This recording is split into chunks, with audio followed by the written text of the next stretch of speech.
es tu fidelidad.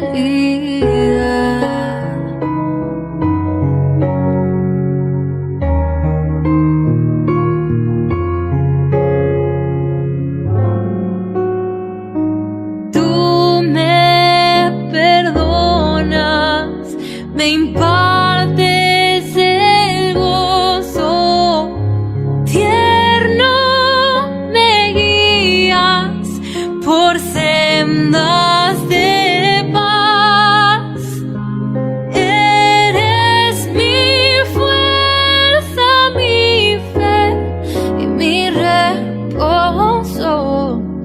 Y por los siglos mi Padre serás. Oh, tu fidelidad, oh, tu fidelidad. Cada momento la veo en mí. Nada me falta, pues todo provees. Grande Señor es tu fidelidad.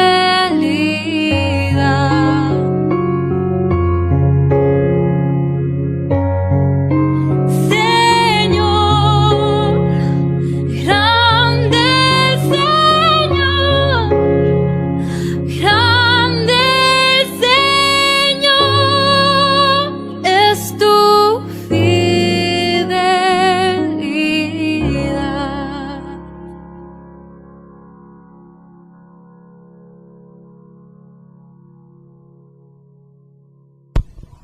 Dios les bendiga, les saluda a su amigo y servidor David Carrillo en esta su nueva edición de su programa El matrimonio a través de la Biblia. Este es un programa de Ministerios Buena Palabra que nuevamente vuelve al aire. Estuvimos fuera algunos meses por algunos inconvenientes, cosas que no nos permitieron estar nuevamente al aire con ustedes, pero vamos a reanudar nuestro estudio acerca del libro de Deuteronomio, capítulo número 6. Este es el último estudio de esa serie. Estamos ahora para leer del versículo 10 al versículo 25 de Deuteronomio 6. Les saluda a su amigo y servidor David Carrillo. Aquí está mi esposa, mi amada Gabriela Valdés. Y también aquí está mi hijita Raquelita, si quiere saludar. Raquel Jenkins, Dios les bendiga. Bueno, nos da mucho gusto que podamos estar con ustedes. Vamos a seguir la dinámica que hemos seguido antes, como lo hacemos aquí en familia. Lo vamos a hacer aquí frente a cámara. Hacemos nuestro estudio bíblico y comentamos como familia lo que vamos aprendiendo. Y aquí vamos a leer ahora del versículo 10 al 25 del capítulo 6 de Deuteronomio. Yo leo el versículo 10, Gaby lee el 11, Raquel el 12 y en el 25 nos reunimos. Dice así: Cuando Jehová tu Dios te haya introducido en la tierra que juró a tus padres, Abraham, Isaac y Jacob, que te daría, en ciudades grandes y buenas que tú no edificaste, Y casas llenas de todo bien que tú no llenaste, y cisternas cavadas que tú no cavaste, viñas y olivares que no plantaste, y luego que comas y te sacies. Cuídate de no olvidarte de Jehová, que te sacó de la tierra de Egipto, de casa de servidumbre. a Jehová tu Dios temerás, y a él solo servirás, y por su nombre jurarás. No andaréis en pos de dioses ajenos, de los dioses de los pueblos que están en vuestros contornos. Porque el Dios celoso, Jehová tu Dios, en medio de ti está, para que no se inflame el furor de Jehová tu Dios contra ti, y te destruya de sobre la tierra. No tentaréis a Jehová vuestro Dios, como lo tentasteis en Masá. Guardad cuidadosamente los mandamientos de Jehová vuestro Dios, y sus testimonios y sus estatutos que te ha mandado. Y haz lo recto y bueno ante los ojos de Jehová, para que te vaya bien, y entres y poseas la buena tierra que Jehová juró a tus padres. para que él arroje a tus enemigos de delante de ti, como Jehová ha dicho. Mañana cuando te preguntare tu hijo diciendo, ¿qué significan los testimonios y estatutos y decretos que Jehová nuestro Dios os mandó? Entonces dirás a tu hijo, nosotros éramos siervos de Faraón en Egipto, y Jehová nos sacó de Egipto con mano poderosa. Jehová hizo señales y milagros grandes y terribles en Egipto, sobre Faraón y sobre toda su casa, delante de nuestros ojos. Y nos sacó de allá para traernos y darnos la tierra que juró a nuestros padres. Y nos mandó Jehová que cumplamos todos estos estatutos y que temamos a Jehová nuestro Dios para que nos vaya bien todos los días y para que nos conserve la vida como hasta hoy. Y tendremos justicia cuando cuidemos de poner por obra todos estos mandamientos delante de Jehová nuestro Dios como Él nos ha mandado. Bueno, este capítulo lo hemos denominado el capítulo de la familia.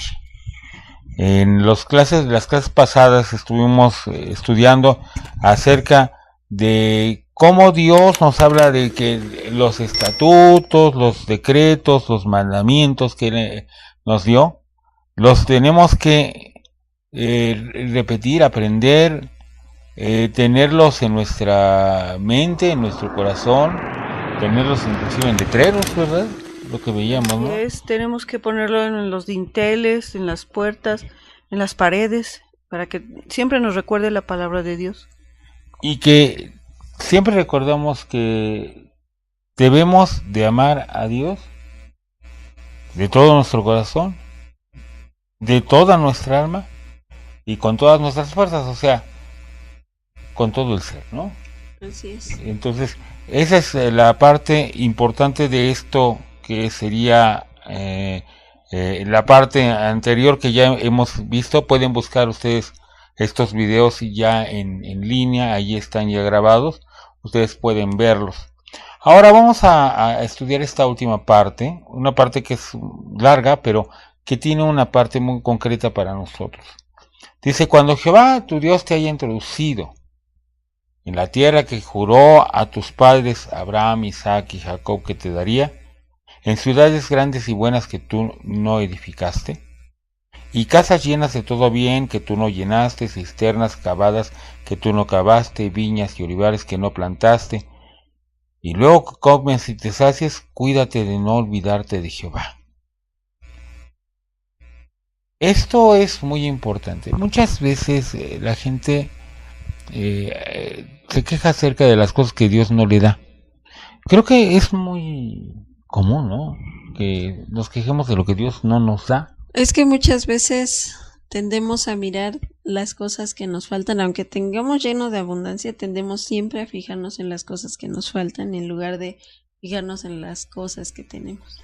Pero también hay otra cosa, la sociedad o tu familia dice, ¿cómo es posible que tú no tengas esto? ¿Cómo es posible que no tengas lo otro? O sea, hay presión social, presión familiar, en el cual tú estás bien y estás viviendo con todo lo necesario, pero como la gente tiene un poquito más que tú y todo eso, entonces tú empiezas a ver que fulanito tiene más y entonces empiezas a sentirte que no tienes algo que los demás tienen. Y entonces ahí viene el engaño, en donde tú en verdad tienes para comer, tienes un techo, tienes un trabajo, pero quizás no tienes lo mismo que los demás, pero empiezas a compararte y ese es el engaño en donde se va amargando el corazón. Lo chistoso es que a veces no es nada tanto que no tengamos algo, sino que no tenemos como el que tiene el otro. Así es. O sea,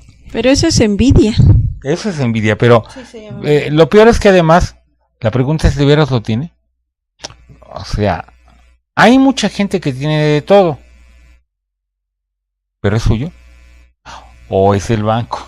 Lo debe todo, ¿no? Lo debe todo. Sí, puede ser que sea del banco o inclusive algunos, inclusive hasta los tienen de forma fraudulenta o lo han robado. Y nosotros estamos envidiando, dice la Biblia, que no envidiemos a los malos, ¿no? Okay. Pero ahora, ¿qué pasa cuando Dios no nos da ese pretexto para quejarnos. Ya no envidiamos a nadie. No sé, a lo mejor no somos Carlos Slim o Bill Gates, ¿no? Pero a lo mejor ya tenemos una casa, un buen carro, una buena posición.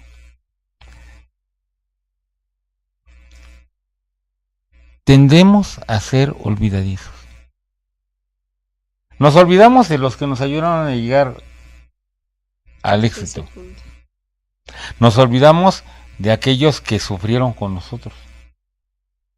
Muchas veces de la familia. Y terminamos muchas veces hasta peleados con ellos. Y ahora nos volvemos soberbios y altivos. Y sobre todo, nos olvidamos de ellos. Y se nos olvida también que también fuimos muy pobres, con muchas carencias. A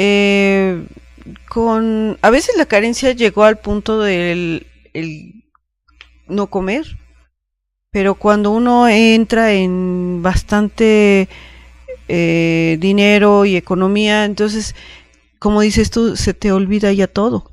Quién nos ayudó, que nosotros aparentemente éramos humildes, con poco dinero, pero cuando viene el dinero en abundancia, entonces empezamos a olvidarlo todo y ponernos soberbios, ¿no? Pero también hay un punto aquí, el amor al dinero. Dice que es el principio de todos los males, ¿no? Sí, así es. Idolatría. Es idolatría, la avaricia es idolatría. Guardaos de toda avaricia, porque la vida del hombre no consiste en la abundancia de los bienes que posee. Y además, siempre vamos a tener menos de lo que podríamos tener. Claro. Como tú dijiste un día, pues tiene más Slim que nosotros, ¿no? Y ahora Slim ya no es el hombre más rico del mundo, hay alguien que tiene más que él. Y a lo mejor ese que tiene más todavía dice es que yo quisiera tener todavía más. De hecho, la riqueza es algo que jamás se tiene en suficiencia. Nunca. No. La misma Biblia dice que cuando aumentan las riquezas, aumentan los que las consumen. Entonces, siempre hay necesidades. El detalle está en que a veces las necesidades son más pequeñas o más grandes y siempre nos estamos enfocando en las necesidades y no en lo que tenemos. Pero también creamos las necesidades, porque a lo mejor no hay necesidades. Cuando dicen, por ejemplo, lo vi en un programa de internet, que decían que para tener una buena economía y no tener gastos de más en tu hogar, tienes que ver cuántas cosas estás gastando de más y no te son necesarias. Entonces, ahí es cuando empiezas a notar que tú creaste necesidades, que cierta marca es muy necesario para ti, pero podrías prescindir de esa marca y bajarle en esos gastos. Entonces ahí te das cuenta que uno crea necesidades. Pensándolo bien, ahora que lo pienso, yo ya necesito uno de esos teléfonos que tiene una manzanita de los que tienen una X. Bueno, es que el mío ya es del año pasado, ya. Es que eso es lo que nos pasa. Así, para tener mejor marca que el otro, para sentirte que eres mejor o que tienes más poder, ¿no? Y lo peor es que a veces te compras ese de la manzanita que tiene una X y dices, oye, estaba mejor el de antes porque el otro se me acababa menos la pila y me cuesta más trabajo esto y lo otro. ¿Y cuántas veces hemos oído eso? Y decimos, necesito un carro nuevo, necesito esto nuevo, y realmente lo necesito. O sea, a veces inclusive creemos que necesitamos cosas que nos parecen muy vitales. Muy vitales. Es que yo no puedo andar sin tal cosa porque realmente, en la realidad, eso es que realmente nos estamos olvidando de dónde salimos y quién nos dio eso. En la Biblia hay una parte que les he platicado a ustedes muchas veces, la parte de la cuenta del Homer. ¿Se acuerdan alguno de ustedes de lo que les he platicado de lo que es la cuenta del Homer?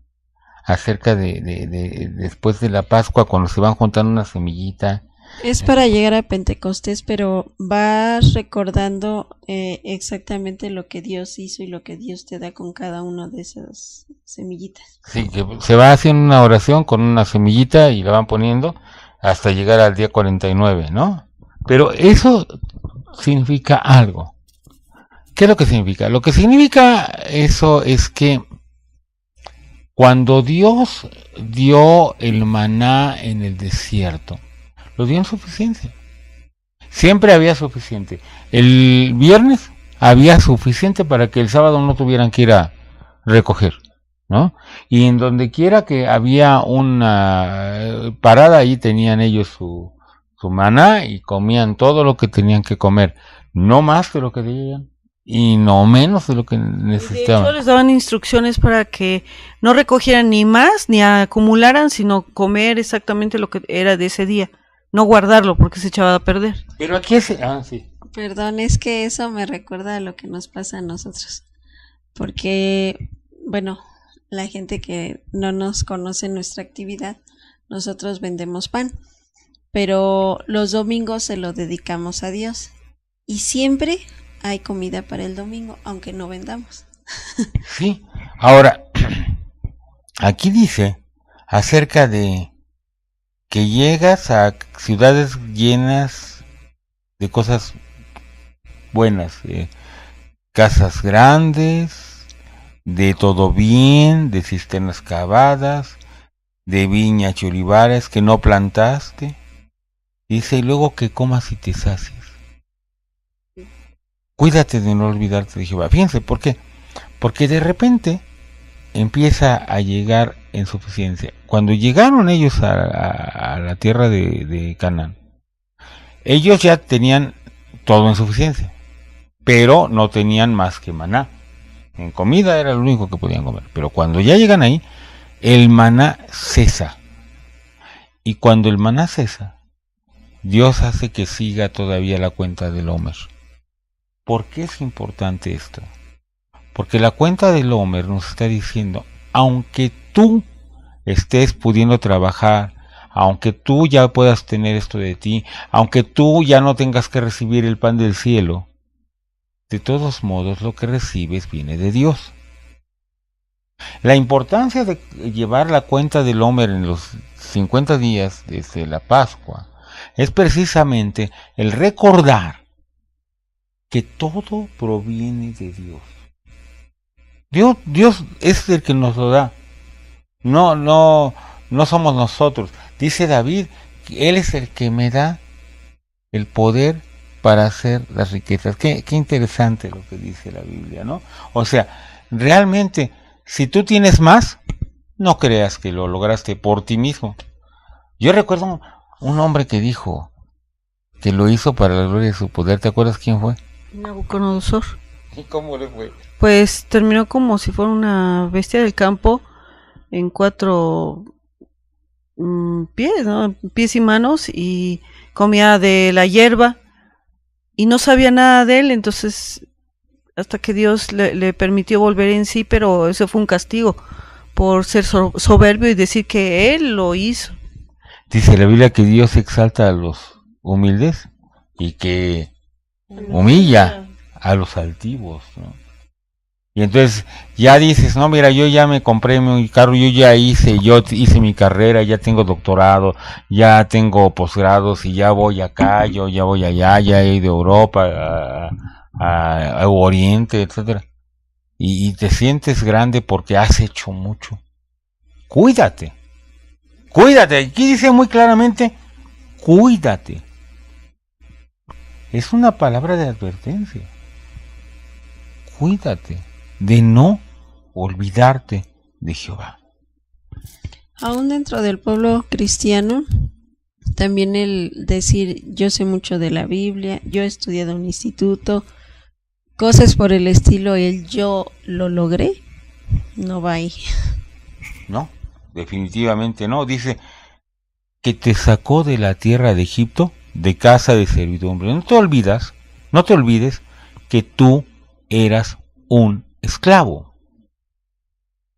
No te olvides que tú estabas en un lugar donde te estaban esclavizando y tú no tenías ninguna prioridad ni ninguna capacidad de hacer nada. No te olvides. Dice, a Jehová tu Dios temerás y a él solo servirás, y por su nombre jurarás. ¿Qué quiere decir esto de temer a Dios, Gaby? Respetarlo en gran manera, reconocer que tú eres pequeña y él es muy grande. Es respetarlo en gran manera. ¿Tú qué opinas, Raquel? ¿Qué es esto de temer a Dios? Yo creo que es un temor, pero un temor reverente. Un saber que de Dios, como decía usted antes, de Dios vienen todas las cosas y por Él y para Él son hechas las cosas también. O sea, el decir, no puedo yo siquiera mirar a Dios, no porque no pueda siquiera voltear al cielo, sino por la reverencia de toda su omnipotencia. Yo lo veo un poquito diferente, aunque estoy de acuerdo en esto, pero yo creo que es esencialmente el temor de no ofenderlo. Yo a mi esposa no le tengo miedo. De veras, aunque se enoje, créanme. Si se llega a enojar, de todos modos no le tengo miedo. Pero me da mucho miedo ofenderla. Realmente me da mucho miedo ofenderla. Y creo que a eso se refiere esto de temor a Dios. El temor de Dios es que yo tenga miedo de ofenderlo. Por el amor que le tengo. No porque me pueda castigar, porque de hecho Él puede castigarme, y es más, aunque yo le pida perdón, Él tiene derecho a no perdonarme. Él me perdona por la sangre de Jesucristo y por su misericordia, sí, por su misericordia, amor. Sí. Pero yo no tengo ningún derecho de ser perdonado. Entonces, yo no le temo en el sentido de que le tenga miedo, porque al contrario Él me mostró su amor en la cruz del Calvario al venir a morir por mí. Y entonces yo tengo que tener confianza, dice por eso en Hebreos, acerquémonos pues confiadamente al trono de la gracia, ¿sí? Para alcanzar misericordia, ¿sí? Y hallar el pronto socorro, ¿no? Pero este temor es el temor precisamente de no ofenderlo, de no olvidarme de Él. Miren, le estaba contando a mi esposa algo que me pareció tragicómico. Estaba yo leyendo de un hombre que fue a una convención de su trabajo y se le ocurrió la idea de llevar a su esposa. Realmente eso no es malo. Yo he llevado a mi esposa a algunas convenciones o cuando voy a trabajar a algunos lados de viaje. Eso no es el problema. El problema está en que él salió de su hotel y dejó a su esposa en el hotel y ella se fue a hacer compras y quedaron de verse en el hotel en la noche. Y cuando terminaron de la convención, su jefe le dice a este hombre, ¿sabes qué? Que vámonos de una vez, yo ya me voy para el aeropuerto, te doy un aventón, vámonos. Y se fueron al aeropuerto, se subió en el avión, llegó a su casa y cuando llegó a su casa se encontró que no estaba su esposa ahí. Y entonces se acordó que le había dejado en el hotel. Bueno, o sea, eso sí me da miedo. Pequeño detalle. Olvidarme de mi esposa, imagínate. ¿Tú qué harías si me olvidara de ti en un hotel, en otra ciudad? Se me olvidaba que tenía esposo. Sí, o se te olvidaba el respeto que me tienes. Sí, realmente, eso hacemos con Dios. Nos olvidamos de Él. Y dice aquí, a Él solo servirás. Ahora, ¿qué quiere decir? Que yo no puedo hacer cosas para los demás. Al contrario, cuando yo sirvo a los demás estoy sirviendo a Dios. Y cuando yo estoy haciendo, decía mi hija que hacemos pan, ¿verdad? Y para vender. Bueno, pues cuando hacemos el pan, lo hacemos para Dios. Y por supuesto que esto se ve reflejado para nuestros clientes.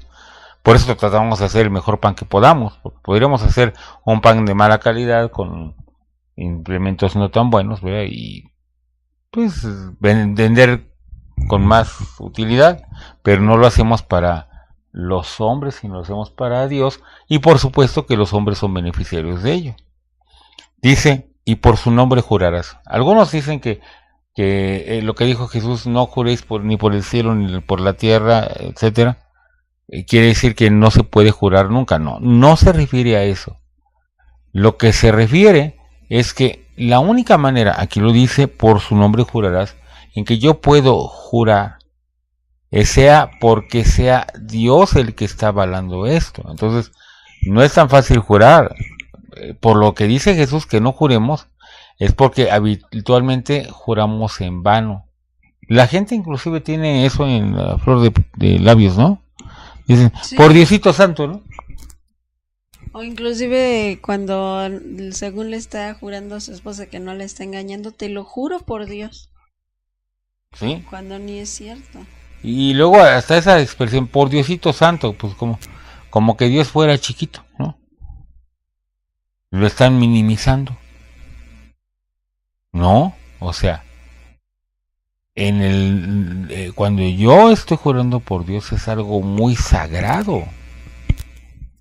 Es algo que tiene que ir hasta el límite del límite del límite. Entonces, no se jura con ligereza.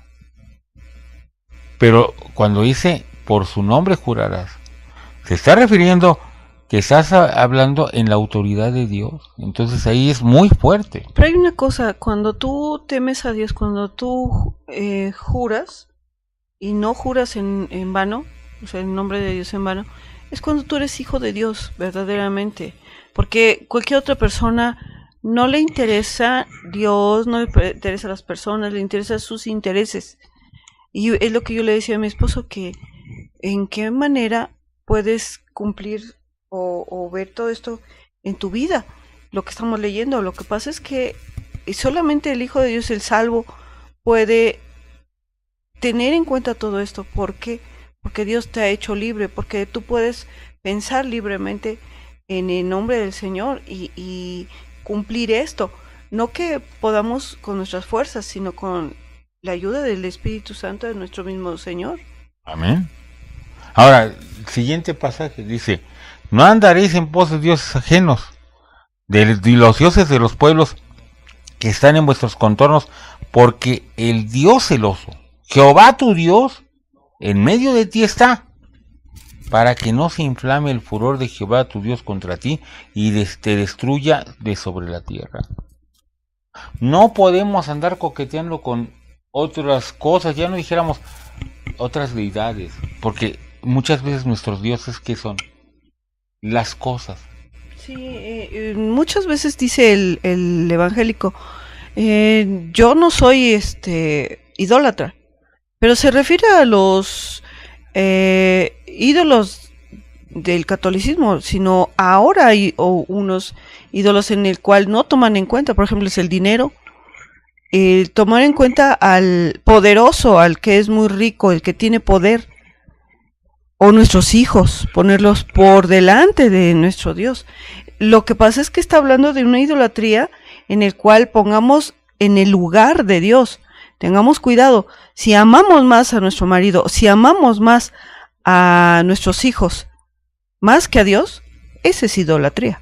O si amamos más, por ejemplo, a nuestro líder como nuestro líder espiritual, o amamos más a nuestro trabajo, sí, o amamos más a nuestras actividades, o amamos más a un teléfono de manzanita con una X, ¿verdad? O sea, lo que amemos más que a Dios, lo que nos separe de Dios. Esto del teléfono de la manzanita no lo digo tanto en broma, créanme. Hay demasiada gente que es capaz de estar chateando en el servicio de la iglesia, ¿no?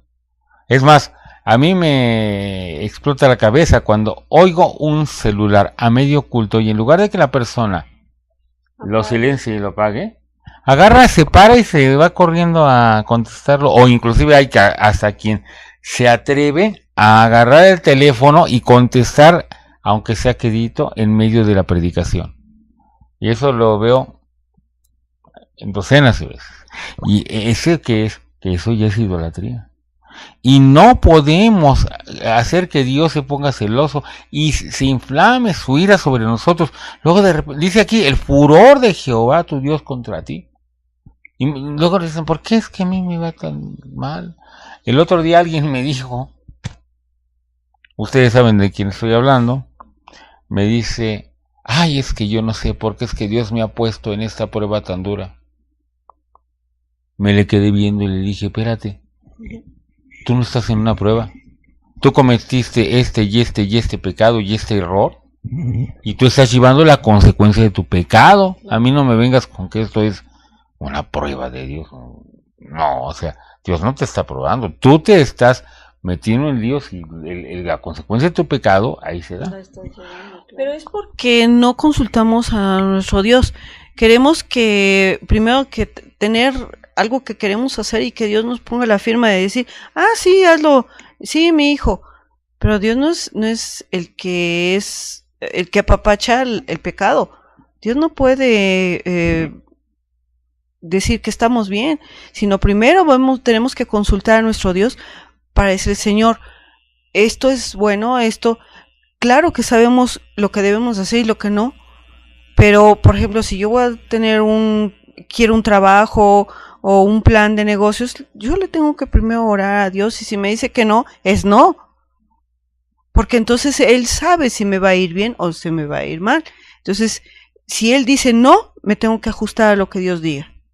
Ahora, dice en versículo 16, no tentaréis a Jehová vuestro Dios, como tentasteis en Masá. Aquí Jesús recuerda este pasaje cuando dice en Mateo 4:7, no tentarás al Señor tu Dios.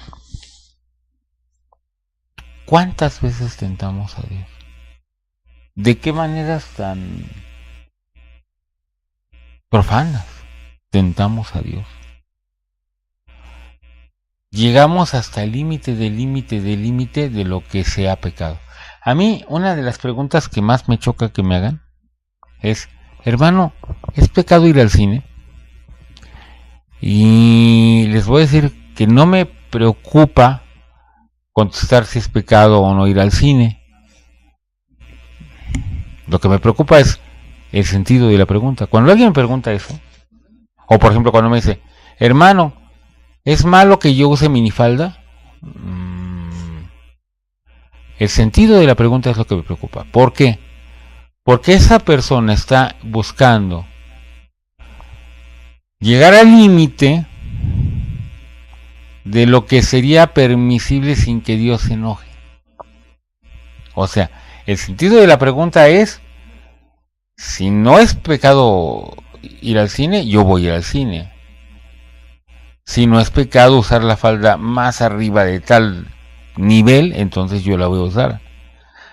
Y esa misma persona va a decir, bueno, si no es pecado que yo dé mi mordida, o sea, una dádiva ilegal a alguien con tal de lograr algo que sea, entre comillas, bueno, pues entonces lo voy a hacer. Y esa misma persona va a decir, bueno, pues si para fulano no fue malo tener dos mujeres, pues yo también las voy a tener. O sea, esa persona va a estar buscando el límite, y el límite para llegar hacia el pecado.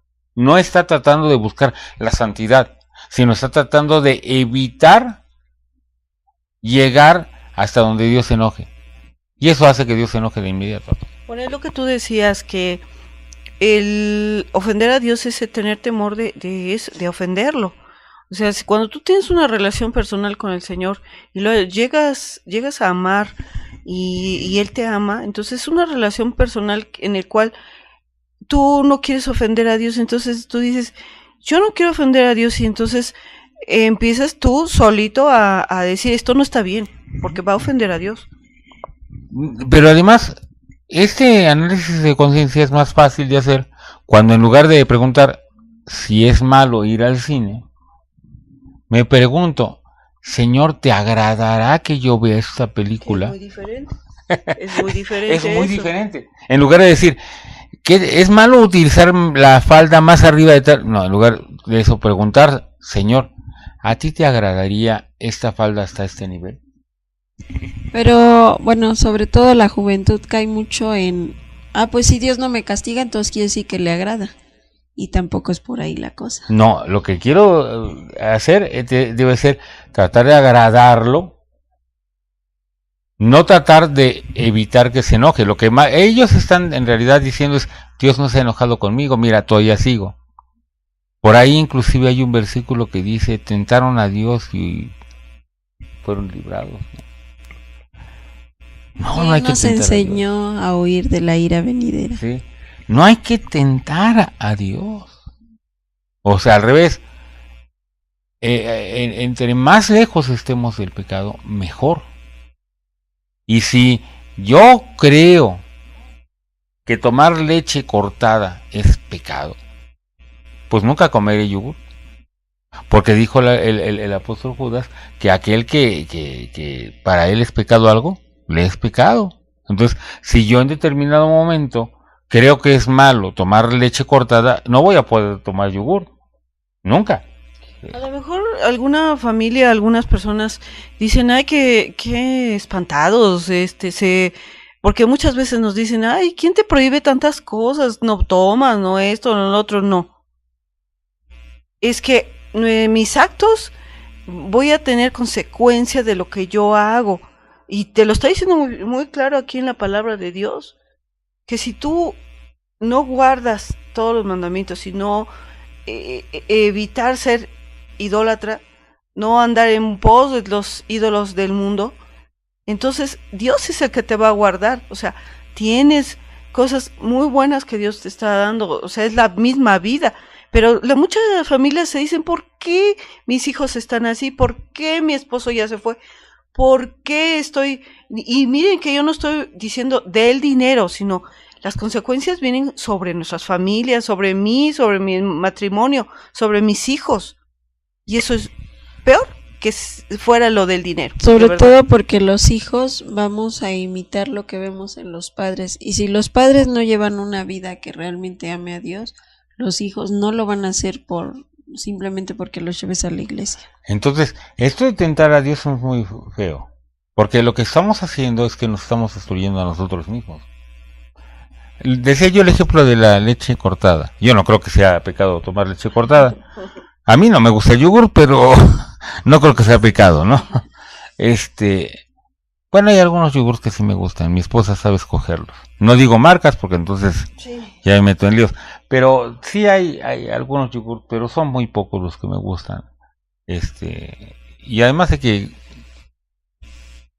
casi todos son con azúcar y a mí no me hacen bien. Pero bueno, el asunto de esto está en que el ejemplo de la leche cortada es para poner un ejemplo extremo, lo que se llama una hipérbole. O sea, estamos llegando al extremo del extremo. Si tú crees que es pecado ir al cine, no vayas. A secas. Si tú crees que es pecado tomar leche cortada, no la tomes. Si tú crees que es pecado ver la televisión, apágala o véndela o tírala. Porque eso no te está agradando, porque es tu corazón el que está pecando. No es el acto o no es la cosa. Yo recuerdo a mi maestro de escuela dominical, el hermano Alberto Blasco, que nos explicaba acerca del cine en especial. El cine es como un cuchillo. ¿Un cuchillo es bueno o es malo? Depende para qué lo uses. O sea, no, el cuchillo no es ni bueno ni malo. Es algo que en el cual, si lo piensas en tu casa, es una herramienta que te ayuda a hacer, por ejemplo, la comida, cortar, hacer... ¿Te vales de ese cuchillo para realizar algo? No tiene un valor moral. No. Pero depende de lo que, ahorita lo que acabamos de decir, lo que hay en tu corazón y lo que quieres hacer. Ahora, si yo quiero pan, ahorita voy y me corto un bolillito y le pongo con el mismo cuchillo un poco de mantequilla, pues a lo mejor sí es pecado porque ya cené. Ya sería gula.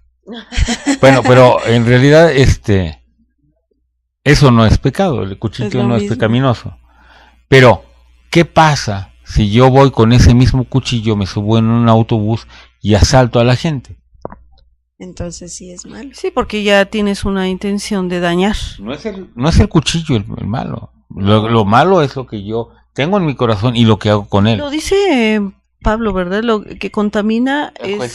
Jesús lo dijo. Lo dijo Jesús. Lo que contamina es lo que entra en el corazón, ¿no? Lo que sale del corazón. Lo que sale del corazón. Y entonces lo que adentro se va formando y después sale, ¿no? Lo que hace que yo peque, si hago una cosa u otra, es lo que traigo en el corazón. Entonces, cuando alguien me pregunta, ¿es bueno, digo, es malo hacer esto o es malo hacer lo otro? Es una persona que está tratando de llegar al límite para pecar lo más posible. Está tratando de acercarse lo más posible al pecado sin que Dios se enoje. Y eso no puede funcionar.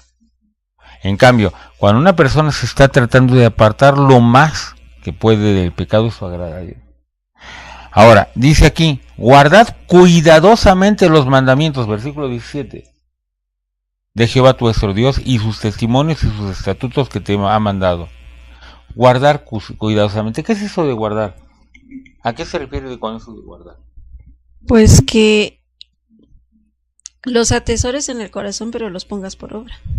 Para eso primero tienes que leer y estudiar y guardarlos, pero siempre tenerlos presentes en tu corazón y tener ese conocimiento para realizar las cosas que debes de hacer bien y realizarlas en forma práctica en tu vida. Guardarlos implica que los estudie, guardarlos implica que yo los analice, y guardarlos implica que yo me medite acerca de ellos, y implica que yo los tenga como algo muy preciado y que los esté, como decía Raquel, poniendo por obra.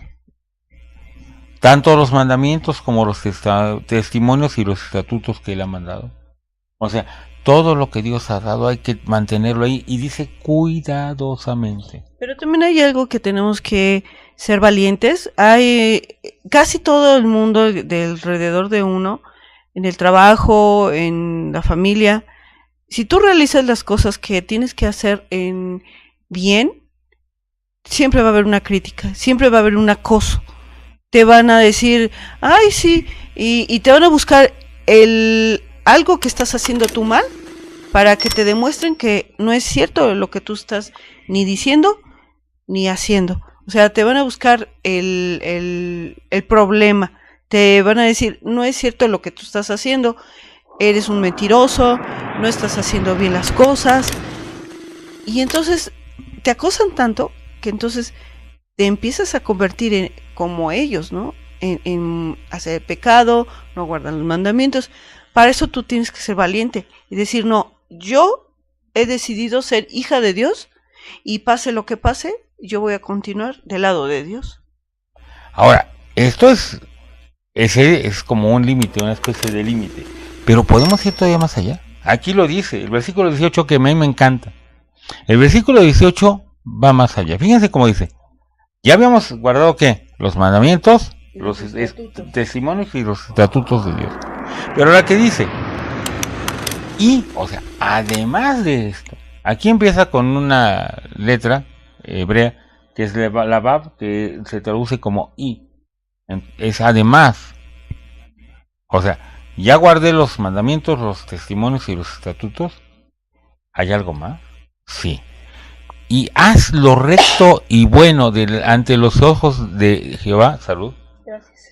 Y haz lo recto y bueno ante los ojos de Jehová, para que te vaya bien y entres y poseas la buena tierra que Jehová juró a tus padres. A ver, esto de y haz, además de esto, haz lo recto y lo bueno. ¿Por qué hablamos acerca de lo recto y lo bueno además de los mandamientos? Además de los mandamientos. ¿Qué puede haber más recto y bueno que los mandamientos, los testimonios y los estatutos de Dios? Esa es una cosa que me encanta, porque sí puede haber más. Hay una diferencia entre la forma de aplicar la ley en ciertos países y aplicarla en otros. Nuestros países latinoamericanos, cuando son gentes honestas, la gente honesta aplica la ley al pie de la letra. Fíjense lo que dije. La gente honesta aplica al pie de la letra la ley en nuestros países latinoamericanos. Pues eso parece bien, o está bien. Pero ¿qué pasa cuando al pie de la letra no es suficiente? Puede darse ese caso en que al pie de la letra llevar la ley no sea suficiente. Díganme un caso.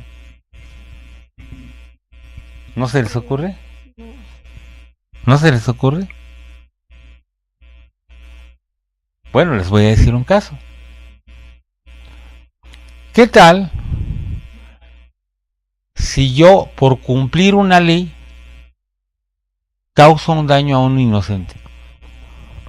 Y hay un caso bíblico. El faraón ordena que maten a todos los niños hebreos. ¿Y qué creen? Las parteras hicieron lo recto y lo bueno, por encima de la ley. Porque la ley de Dios dice que no mintamos. Pero ellas mintieron y salvaron la vida de los niños. Hermano, ¿me está usted diciendo que yo puedo pecar y que sea bueno? No, lo que pasa es que hay una precedencia de ley. Lo digo de esta manera. Si tenemos que la Biblia dice que el niño debe ser circuncidado al 8º día, pero el niño nació en viernes, pues entonces tiene que ser circuncidado el sábado. Y si es circuncidado el sábado, se tiene que romper el día de reposo. Entonces, ¿cuál van a dejar? ¿O la circuncisión o el día de reposo? Uno de los dos lo van a tener que quebrantar. Si cumplen el día de reposo, van a tener que dejar de circuncidar al niño. Si circuncidan al niño, no hay día de reposo. ¿Qué se hace? Se toma precedencia. ¿Qué precede aquí? ¿Qué es más importante? Lo más importante es la circuncisión. ¿Por qué? Porque el niño tendrá muchos sabbats en su vida, pero solamente va a cumplir un día, 8º día. Entonces hay que circuncidarlo aunque sea Shabbat, y se quebranta el Shabbat con tal de cumplir el mandamiento que precede, que es más importante. ¿Qué es más importante? Lo dijo Jesús: quitar la vida o salvarla. Las parteras fueron bendecidas por Dios porque ellas preservaron la vida. Vieron como mandamiento más importante el preservar la vida que el no mentir. Dios las premió por eso, pero porque preservaron la vida, no porque mintieron. No porque mintieron, sino porque preservaron la vida de los niños. Claro. Aunque tuvieron que mentir para hacerlo. Los hermanos guardaron su vida, ¿no? De ella y de sus familiares. Claro, ahí está el caso de los hermanos de allá de un ministerio que a mí me gusta mucho. Yo lo conocí al fundador, que se llamó, el ministerio se llama Puertas Abiertas, y que ahora se dedican a mandar Biblias a los países musulmanes. En aquella época lo hacían a los países del bloque comunista. Yo conocí al hermano Andrés aquí en México, vino a darnos conferencias. Era bajito, era un hombre muy afable, un hombre blanco, güerito, bajito de estatura. Él era holandés. Y el hermano me platicaba que en algunas ocasiones les preguntaban a dónde iban, y ellos tenían que mentir porque si no agarraban a los hermanos que estaban de aquel lado. Estaban preservando la vida de los hermanos. Entonces, aquí había algo precedente. Ahí es en donde está hacer lo recto y lo bueno. A ver, no es que quieras pecar, es que tienes que escoger entre hacer una cosa buena y hacer una mejor. O sea, no es que yo voy a quebrantar el mandamiento, es que yo quiero hacer lo mejor delante de Dios. ¿Sí? Pero también esto que estás explicando, hay que tener de verdad criterio, porque pareciera que estás alentando a la gente a mentir. No es así. Pero estás exactamente diciendo por qué, en qué casos lo están haciendo. No es que le estemos diciendo es bueno mentir y luego va y es algo que tenemos que hacerlo, no, para nada. Aquí tomo el caso de los testigos de Jehová. Muchos discuten con los testigos de Jehová que no está prohibido en la Biblia que tengamos transfusiones, y ellos dicen no, es que es una manera de comer el hecho de que te pongan la transfusión. Es sencillo. Aquí no, para mí no es problema que digan que a lo mejor sí es pecado comer carne, comer sangre a través de las venas. Bueno, ok, ese no es el problema. ¿Cuál es la precedencia? De acuerdo a la Biblia, lo primero es la vida. La vida, y si alguien se está muriendo y necesita una transfusión, lo primero es la vida. Si voy a quebrantar un mandamiento con tal de salvar la vida, salvo la vida. Así tiene que ser. Entonces, lo recto y lo bueno. Y fíjense cuál es la promesa. Si hacemos lo recto y lo bueno. Versículo 19. Para que Él arroje a tus enemigos de delante de ti, como Jehová lo ha dicho. Y aquí ya para terminar este bloquecito del versículo 20 en adelante. Mañana cuando te preguntare tu hijo, diciendo qué significan los testimonios y estatutos y decretos que Jehová nuestro Dios os mandó, entonces dirás a tu hijo, nosotros éramos siervos de Faraón en Egipto, y Jehová nos sacó de Egipto con mano poderosa. Jehová hizo señales y milagros y grandes y terribles en Egipto, sobre Faraón y sobre toda su casa, delante de nuestros ojos. Y nos sacó de allá para traernos y darnos la tierra que juró a nuestros padres, y nos mandó Jehová que cumplamos todos estos estatutos y que tengamos a Jehová nuestro Dios para que nos vaya bien todos los días y para que nos conserve la vida como hasta hoy. Y tendremos justicia cuando cuidemos de poner por obra todos estos mandamientos delante de Jehová nuestro Dios, como Él los ha mandado. Lo importante aquí dice que es para que nosotros le demos testimonio a quienes, a nuestros hijos, nuestras generaciones. Es muy importante. Dices, tus hijos que son tu primera generación, porque tú eres padre y tu esposo y la esposa, tienes tus hijos, primera generación, pero yo le ruego, yo le digo siempre, Señor, toma en cuenta mis generaciones, pero para eso está dando una instrucción, que yo se los cuente, que yo le dé testimonio, que yo les enseñe, y eso es muy importante, que lo mencione, porque el que da de ejemplo primero son los padres. Yo tengo aquí una hija que no engendré. Raquel no es mi hija mía. Yo le digo hija de cariño y ella me dice papá de cariño, pero realmente yo no soy su papá. Ella tiene su papá y yo siempre le he dicho que ella tiene que respetar y querer a su papá. ¿Por qué? Por su papá.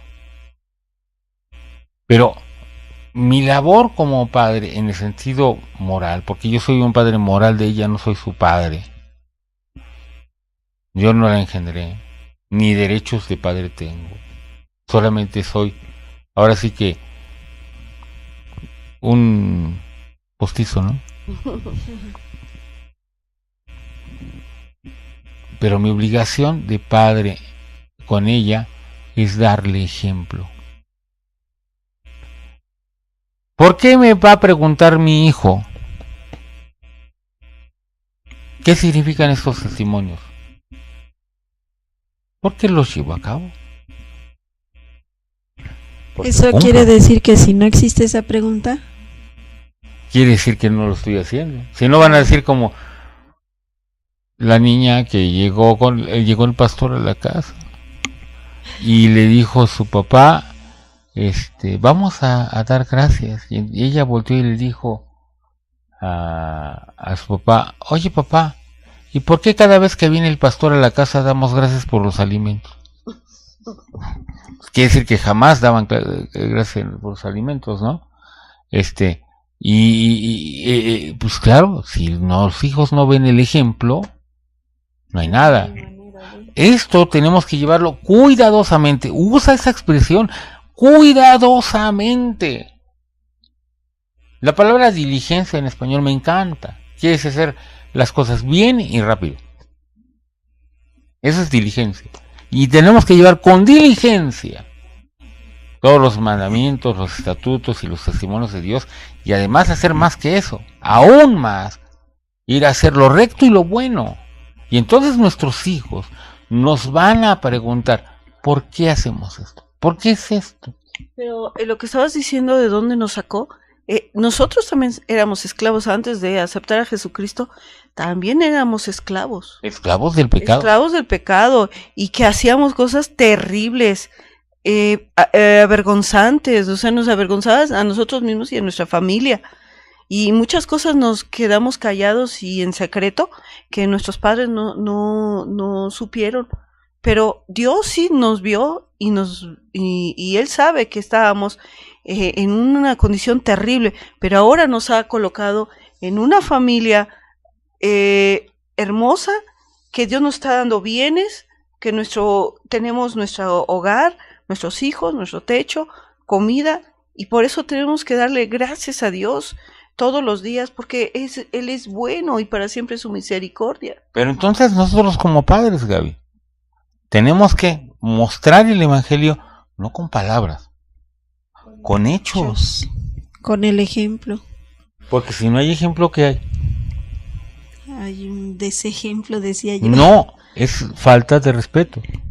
¿Qué respeto me puede tener a mí mi hijo si yo le digo una cosa y hago la otra? Pues claro, si le digo busca a Dios y yo no lo busco, si le digo que ore y yo no oro. Sí, ahorita Raquel me encontrara a mí completamente borracho o abrazado de otra mujer, ¿qué respeto me puede tener? Ninguno. Pero caso contrario, si en cambio ven el ejemplo los hijos, entonces el ejemplo cunde, los hijos lo imitan y entonces buscan a Dios y a su vez sus hijos también van a seguir ese ejemplo. Ahorita hablaste como hija buena, pero la verdad es que aunque no los imiten, cada vez que los hijos vean en su propia vida que están llevando las cosas mal, y se acuerden de que sus padres sí los llevaban bien, la conciencia aquí está. La próxima semana yo les voy a grabar una canción que traduje del inglés. La compuso un cantante de country, se llama Willie Nelson, y esa canción se llama Family Bible, la Biblia familiar. Porque esa canción me recuerda a lo que yo veía en mi casa. Le doy gracias a Dios porque yo vi el evangelio en mis padres. No me platicaron el evangelio, no me predicaron el evangelio, yo vi el evangelio en mis padres. Yo vi a un padre transformado, cambiado, un hijo de Dios. Vi una sierva de Dios en mi madre. Las noches abrían la Biblia, mi papá nos leía, mi mamá nos cantaba alabanzas y nos hacía que cantáramos con nosotros. Curiosamente ese canto me gustó mucho porque menciona que la mamá canta Roca de la eternidad, fuiste abierta para mí. Y eso era lo que a mi mamá le gustaba mucho cantar en los cultos familiares. Que los hijos tuyos vean el evangelio vivo en ti. No seas un charlatán, un mentiroso, alguien que se ve muy cristiano en la iglesia, pero que es un verdadero demonio en el trabajo, que enamora a las mujeres allá, o que está chismeando en la casa con las vecinas, o que está gritando o alcoholizándose, o cosas peores. No. Sé un ejemplo de tus hijos. Por eso cuando termine este programa, les vamos a pasar un canto que a mí me impacta mucho. De Steve Green, pero aquí lo cantan unas jóvenes centroamericanas o sudamericanas, no sé. Pero es muy impactante para mí. Es un canto que a mí me impacta mucho. Realmente me da mucha bendición ese canto. Que los que vengan detrás nos hallen fieles. Que Dios te halle fiel. Pero que tus hijos te hallen fiel. Y tus nietos te hallen fiel. Y tus vecinos te hallen fiel. Y tus compañeros de trabajo te hallen fiel. Y tus amigos y tus familiares te hallen fiel. Porque entonces tú vas a dar testimonio y ellos te van a preguntar, ¿qué es esto que haces? ¿Por qué lo haces? ¿Por qué vives así? ¿Por qué tu vida es diferente? Y entonces Dios te va a utilizar abundantemente. Y Dios va a derrotar a tus enemigos delante de ti. y Dios te va a guardar y no va a haber ira de Dios sobre tu vida. Pero que tanto Dios como todos los que están alrededor tuyo te hayan fiel. De eso se trata. Eso es la familia. La familia es para que seamos testimonio unos a otros. Que aprendamos el Evangelio, como dice tu tía, de bulto, ¿no? Sí. De bulto. ¿Qué quiere decir eso? O sea que decía mi abuelita que lo aprendas así de a bocajarro, como que aventándote a hacerlo. Porque lo estás haciendo, no porque te lo platicaron. Sí, así es. Y que decía alguien que nosotros tuvimos en la casa, mi sobrino decía, yo lo que aprendí de esta familia es que se aprendía que nos tenemos que apoyar unos a otros, a hacer equipo. Entonces eso también incluye el que imitemos la vida de Cristo, no la vida de nosotros las fallas, sino la mirada en Cristo. Les voy a decir algo, yo aprendí mucho más teología en la mesa de la cena de mi casa y en las conversaciones de mis tíos, pero sobre todo en la vida de mis padres, que todo lo que he estudiado tanto en el instituto como fuera del instituto durante tantos años, porque lo importante que yo he aprendido es que la teología es básicamente la simple explicación de lo que tiene que ser tu vivencia. Si tu vivencia no existe, tu teología es vana. Si tú crees que la teología es teoría, necesitas convertirte, porque no has recibido a Cristo. Pero si tú sabes que la teología es nada más ni menos que la manifestación del poder de Dios, tratándose de ser explicada, que no nunca se va a poder explicar, entonces tú ya conoces a Dios. La familia es el lugar donde tenemos que aprender el Evangelio. Lo tenemos que aprender en la mesa de la casa, platicado por el padre, por la madre y vividos por ellos mismos para que los hijos los imiten. Y entonces, esa es la bendición que darán a sus hijos, a sus nietos y a todas sus generaciones. La semana que entra vamos a hablar un poquito sobre esto, ya no sobre el capítulo 6 que ya terminamos de Deuteronomio, pero vamos a hablar sobre esto, la bendición que Dios te da para que tú la des. Y ahora sí, nos despedimos, deseando que la paz de Dios quede con ustedes y esperando que Dios también te haya fiel y pidiéndole a Dios que nos ayude a nosotros para ser hallados fieles. Amén. ¿Algo para agregar y para despedirse? Que Dios bendiga la vida, los hogares, las familias, y que siempre los mantengamos como esposas, orando por todos, por el esposo y por los hijos, hasta que Dios forme en ellos a Cristo en su vida. Que Dios les dé sabiduría a los padres para que sean verdaderos ejemplos para sus hijos. Si tus hijos no están siguiendo tus pasos, quizás es que tus pasos no están bien en Dios. O a lo mejor sí están siguiendo tus pasos y tus pasos no están bien en Dios. De hecho. Entonces, vamos a orar. Padre Celestial, te ruego que tú toques el corazón de toda persona que ve este video, Señor, donde quiera que esté. Que, Señor, haya familias transformadas, desde los padres hasta los hijos más pequeños. Que, Señor, las familias sean transformadas por el poder de la sangre de Jesucristo, por el Espíritu Santo tocando los corazones y transformando las vidas. Que, Señor, esta enseñanza que encontramos aquí en Deuteronomio 6 sea una enseñanza que les haga crecer día tras día, Señor. Y que la familia, Señor, se vuelva sólida en ti. Que tengamos padres fieles, madres bendecidas y respetuosas, hijos obedientes y productivos y que sean, Señor, rectos delante de ti y delante de los hombres, para tu honra y gloria. Que no olvidemos de guardar cuidadosamente tu palabra en el hogar, todos los días, para tu honra y gloria. En el nombre de Jesús. Amén.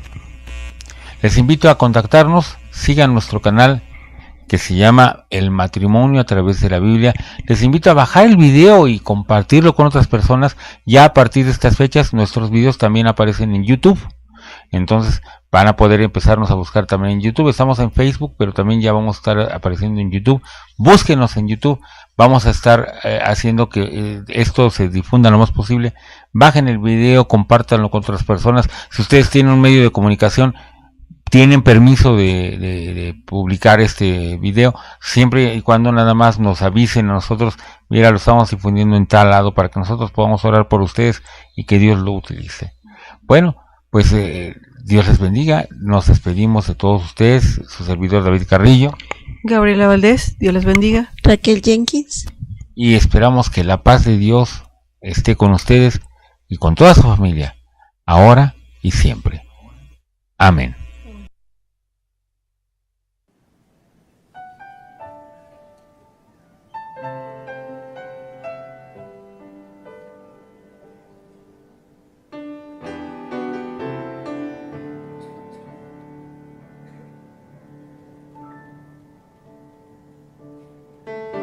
Cual peregrinos vamos por caminos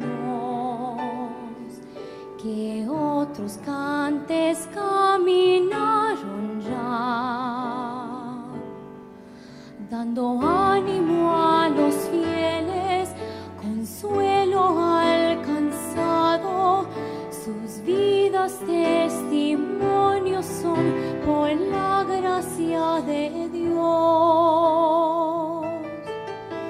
rodeados por la nube de testigos. No contamos con un premio terrenal por aquellos que corrieron. El ejemplo reflejemos, la herencia de fidelidad, la senda al transitar.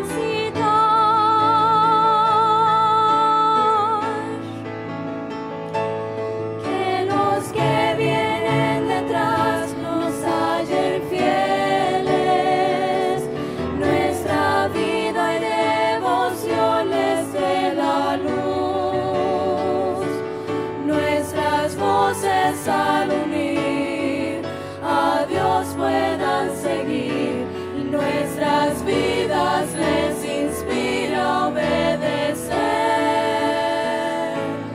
Por los que vienen detrás nos hallen fieles.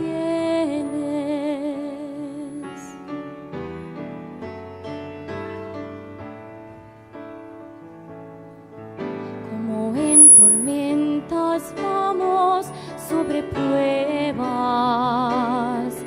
y los hombres hoy nos quieren ver caer. La iglesia tambalea, pero Cristo está con ella. Herencia de fidelidad, la senda al transitar. Por los que vienen detrás nos hallen fieles, nuestra vida y devociones de la luz, nuestras voces al unir a Dios puedan seguir, y nuestras vidas les inspira a obedecer. Que los que vienen detrás nos hallen fieles, nuestra vida y devociones de la luz, nuestras voces al unir a Dios puedan seguir, y nuestras vidas les inspiran